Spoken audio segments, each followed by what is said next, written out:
Hello and welcome to Cinema Express. My name is Ram Venkat Shrikar. Today we have with us Mr. Amit Kumar, the creator of the upcoming series The Last Hour, and Mr. Asif Kapadia, who has served as an executive producer on the series.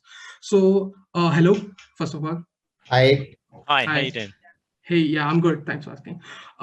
So my first question would be to both of you. So, Mr. Kapadia, your first feature film, The Warrior, starring the late and great Irfan Khan, had a Himalayan connect, right? Where the film's protagonist sets out on a spiritual journey from Rajasthan to Himalayas, and it ends at Himalayas. And like you had mentioned in one of your interviews, Mr. Amit Kumar had also collaborated on the project. So, how was it to get back to the Himalayan landscape for The Last Hour? Did it feel like life came a full circle? Very good question. In a way, yeah, everything is connected. And, Amit and I have been on this journey together, working together since 96, 97, when we first met, when we were young, skinny students. And he had a very cool motorbike and I didn't. And so I couldn't, we started in 97 and it took us, to the desert and we traveled around and we ended up in the Himalayas and with Irfan. And I've always, I live in London, so I've always had this kind of idea of the mountains and deserts and the Himalaya. So the fact that then Amit came up with this idea, and I had to look up where is Sikkim, and like right up there in the corner. And I was only able to visit once, unfortunately, because of the complications of it. But it was amazing to be out there on location. And the crew by then were really like a well-oiled machine. They had been shooting for quite a long time. I was just like a distraction to the hard work that was really going on. But it was an amazing experience to get out there and to see what will happen. And I guess, yeah, it is all part of a kind of life's big circle. So, Mr. Kumar, would you like to add something? Because, you have been a collaborator on that, and now you have created this whole series. So was that an intentional choice to get back to Himalayas, to set the story there? Well, I wouldn't say it was an intentional choice like that, but I think that's the beauty of life that, a lot of times you do things and post facto, you can sit and you can see a beautiful pattern there. And you think, there's this pattern there. And, I never even knew while it was emerging and I thought that was really amazing that you pointed that out because I hadn't really thought of it like that. But is it that somehow there is this thing in my mind? I mean, I find the mountains very mysterious.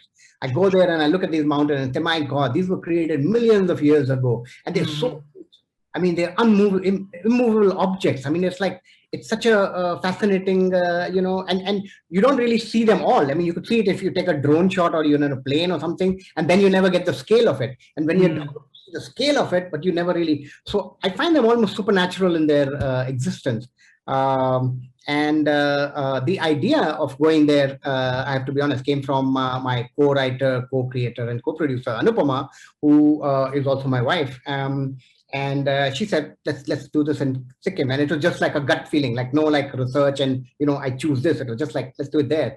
And somehow, I don't know why that resonated with me. And I did do like a research later on to say, okay, where else could we go? Where are the airports? All that, the producer side of my head saying, well, all that.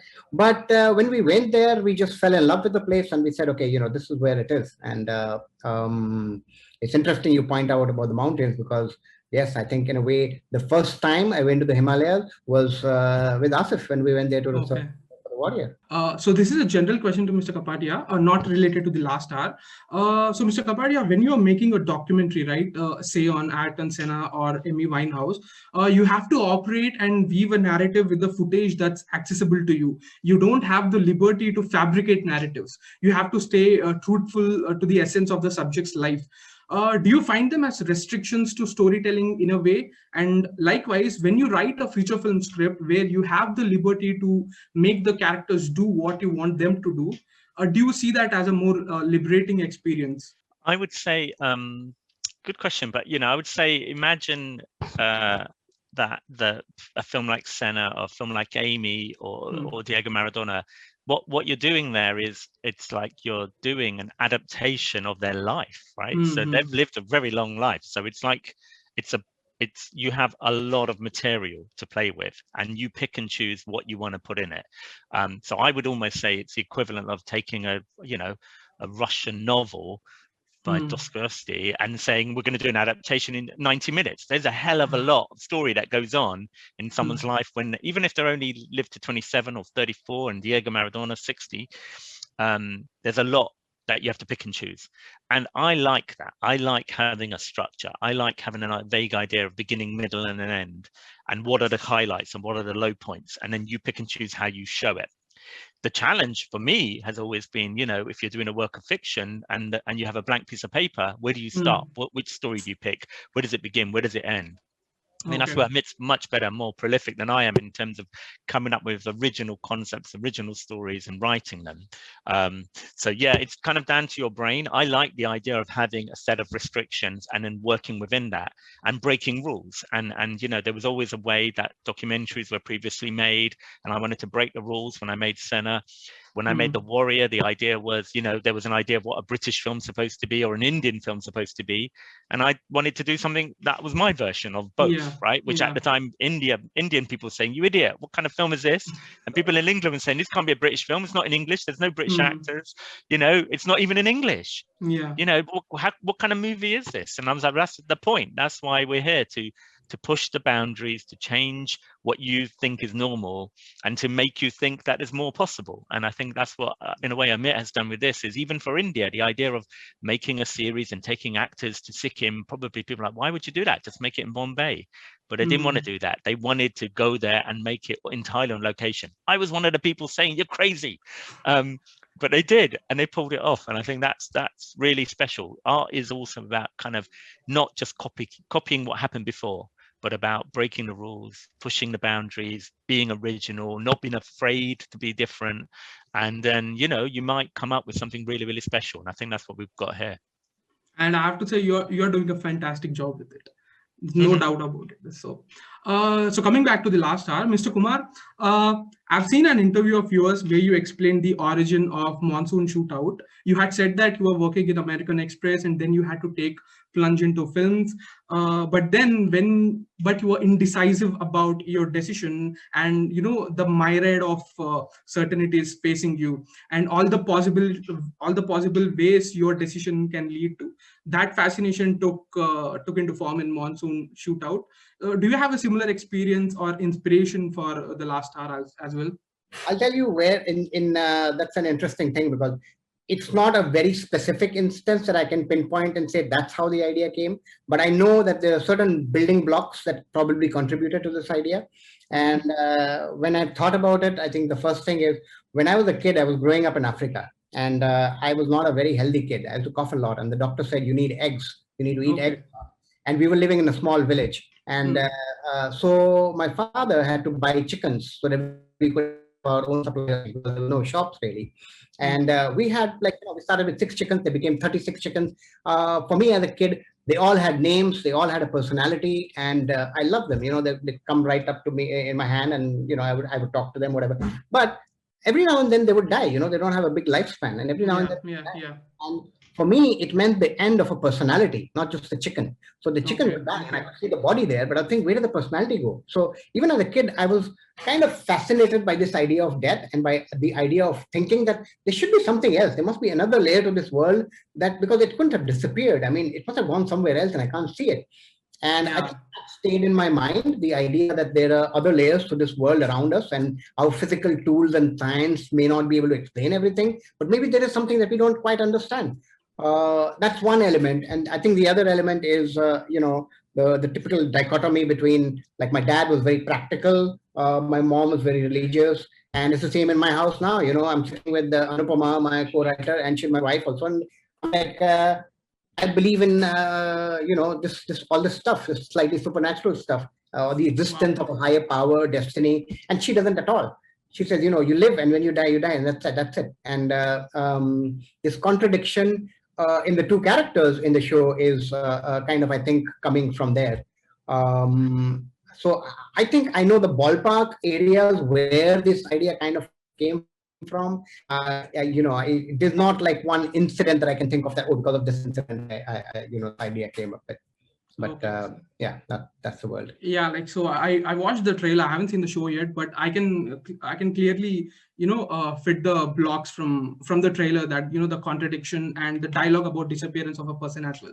So great. So how did Mr. Kapadia walk into this project? I know that he has served as an executive producer for Monsoon Shootout as well. How did he come into this? So They paid me a lot of money. No, it wasn't that. What was it again, Akira? I mean, how did you walk into this project? How did you come into this project? Go on, Amit. I'll start it and then I'll let Asif complete it. But basically, we go back a long way. Okay, we've known each other since our film school days. So and whenever we hang out, our whatever our mental connection is such that I feel very comfortable to share all my ideas with him. I know he's not going to steal them and make a movie quickly on the side. And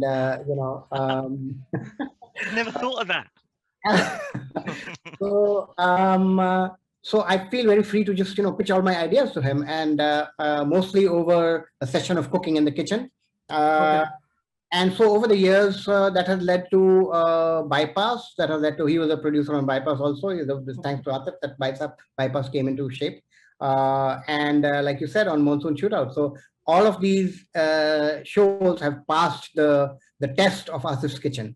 And same the last hour. I mean, I pitched this idea to him like 10 years back, maybe. And, and then over time, every time now and then we would meet and it'd be like, well, what ideas are you thinking of? And this would keep coming in every now and then. And so I guess over time, now I leave it to Asif that, what did he think of this crazy idea of mine? And then how did he, Yeah, I think it's a very unusual and special kind of friendship and relationship and kind of family more than anything feeling, where we have spent a lot of time together. We've traveled together, and we've known each other from when we were really poor students, and literally we were doing everything ourselves. But that meant that we have spent time looking for locations together. We've spent time casting together. We've worked on stories and scripts together.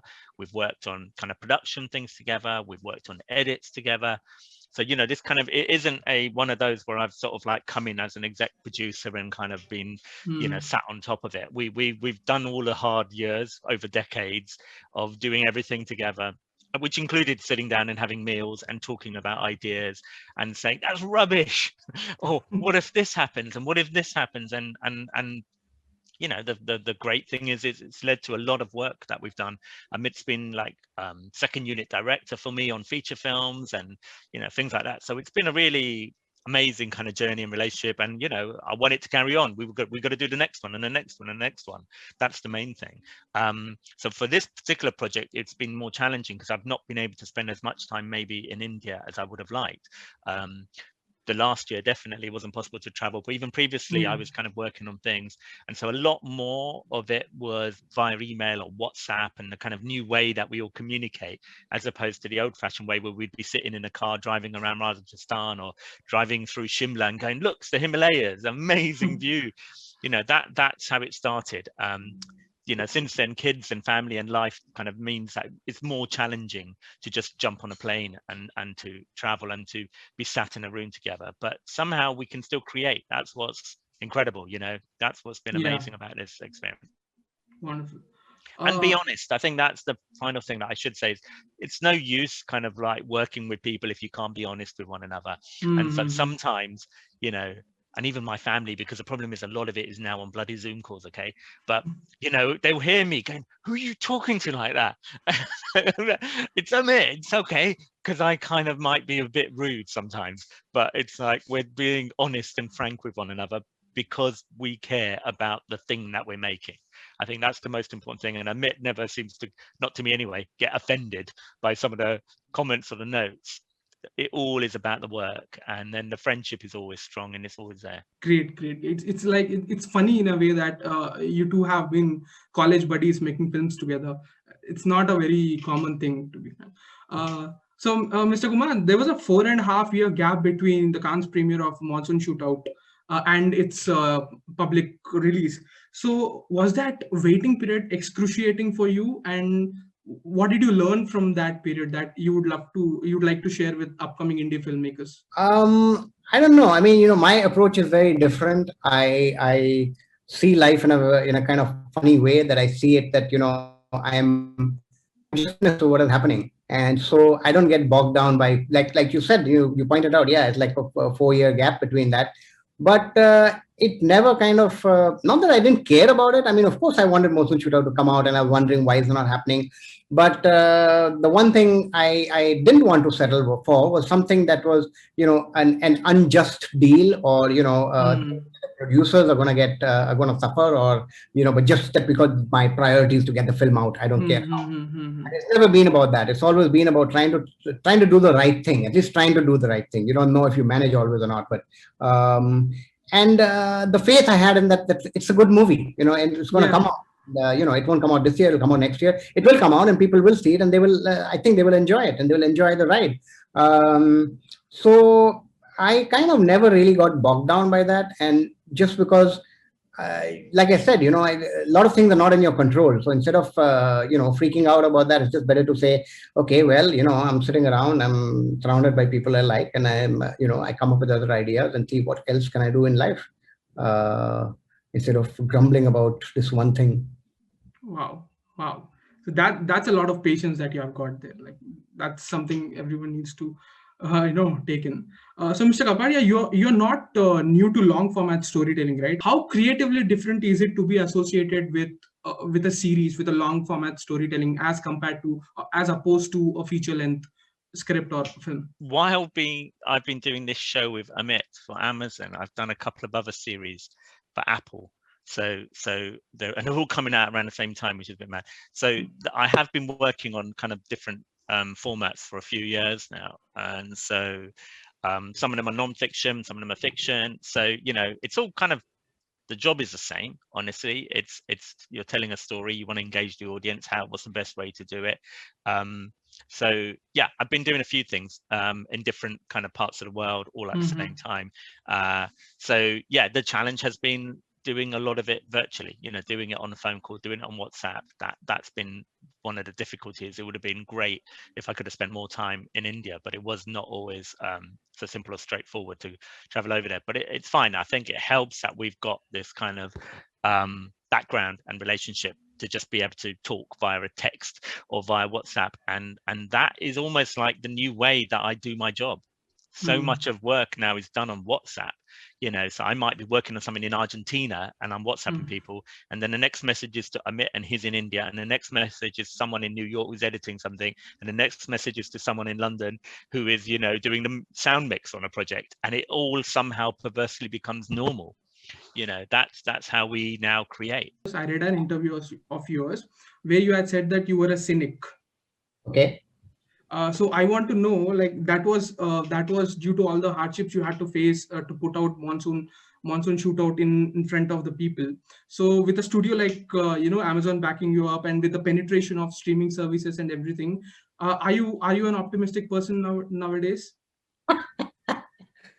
I would say that I'm not sure which exact interview this is that you're quoting, but yes, I'm a cynic. I am cynical about life. I'm cynical about whatever I'm doing. I'm a very hard taskmaster to myself. In that sense, I'm cynical. Otherwise, I'm really light, and I love to have a laugh and enjoy things and all that stuff. So, but yes, the journey of trying to find like-minded people, like the journey of trying to make Monsoon Shootout. When you're in film school, you think the toughest part of filmmaking is coming up with a good script. And then when you come up with a good script, you realize, oh my God, the toughest part is raising the money to make the film. Yeah. When you make the film, you think, the toughest part is how do I get it out to the audience? And in a certain way, the whole journey from when you make the script to looking for financiers and distributors is about finding like-minded people who are touched by your story and who believe in you and have confidence in your vision. That's the most important thing. And I think in that sense, Amazon Prime Video has been really fantastic. I mean, right from the time I pitched the idea to Aparna, through all the time of, working on the shoot, on the post with Alankrata and Aparna, and, they've always believed in this idea, and they've always been very supportive of it. And that's something that's very rare. And I think you find someone like that, you really, feel lucky. And I think in that sense, if I have to say that whether I am cynical now or not, in that sense, I'm not. I've got, a fantastic support, and I have had a chance to hang out. But my inherent nature of being a cynic still doesn't change. Okay, so Mr. Kapadia, I would love to listen it from you before closing. Do you think the penetration of streaming services and the advent of OTT platforms, do you think it has made life easier for indie filmmakers? You know, we'll see. I would say for our experience, I would kind of reiterate what Amit said about how brilliant Aparna has been in terms of supporting the project right from the beginning, believing in Amit, letting him write it, letting him kind of put it together, giving us time to do the post-production. I think that, it took a long time to put this series together, and I think they were amazing. Now, I suppose in a way, if Amit is considered an indie filmmaker who kind of wasn't coming from, a big production company and coming with lots of kind of A-list movie stars to start with initially, yeah, absolutely, the support has been fantastic. And hopefully, what we know is that there's a lot more space. They want shows, they want ideas, they want series, and because they want content to go out there. And I think this could be a really positive time. It's still hard to get things made. It's still hard to kind of get in there, but it feels like a moment where it's not, I'm hoping it's going to be a positive thing. I'm hoping it's going to be different to the challenges everyone has had. We've all had, I've had, Amit's had, in making movies, to get them financed, you've got to have a certain movie star before anyone will meet you or talk to you. And then you have to fight over getting the kind of enough money to kind of get it distributed properly. Now we have the option of, you make a series and the whole world can get it, on one particular day, the whole world has got access to all of it. That's kind of unusual. That's special. I'm still learning about that. I'm still new to kind of viewing things in that way. So we're all still learning, but I think it's a really positive time. It definitely has been a really positive experience, I think, for Amit and for the team on this particular production. Absolutely. Wonderful. So thank you very much, Mr. Kapadia and Mr. Kumar. Thank you very much for the opportunity. Thank you very much, and all the best for your film. All the best for the series. Really, really wonderful interview. Wonderful questions. Really thank you. Thanks. Thank you, sir. Thank you. Bye-bye. Thank you. Bye.